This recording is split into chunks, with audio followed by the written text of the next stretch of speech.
ओम श्री गणेशाय नमः। श्री पुरुषोत्तम मास महात्म्यम 15वां अध्याय। सब तीर्थों में स्नान करने के बराबर फल इस पुरुषोत्तम महात्म्य के सुनने वाले को होता है। जो मनुष्य पृथ्वी की प्रदक्षिणा करके जो पुण्य प्राप्त करता है वही इस पुरुषोत्तम महात्म्य के सुनने से प्राप्त करता है। तो आइए सुनते हैं श्री पुरुषोत्तम मास महात्म्य 15वां अध्याय। सुदेव को वर प्रदान।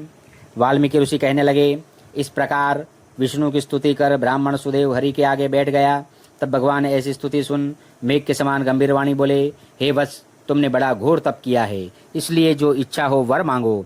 सुदेव बोला, हे नाथ, जो आप प्रसन्न हुए हैं तो मुझको एक श्रेष्ठ पुत्र दीजिए। इस प्रकार ब्राह्मण के वचन सुनकर श्री भगवान बोले, हे वत्स, पुत्र का सुख विधाता ने तेरे भाग्य में नहीं लिखा।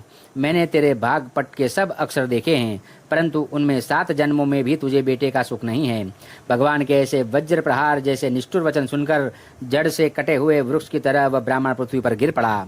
गौतमी अपने पति को इस प्रकार पड़े हुए देखकर अत्यंत दुखी हुई और स्वामी को पुत्र के सुख से रहित देखकर रोने लगी।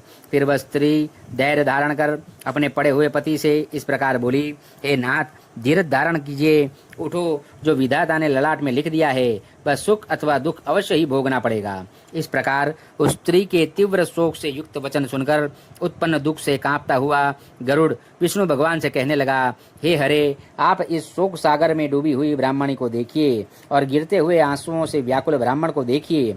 हे दीनबंधु, आपकी भक्तों के दुखों को न सहने वाली दया कहाँ गई?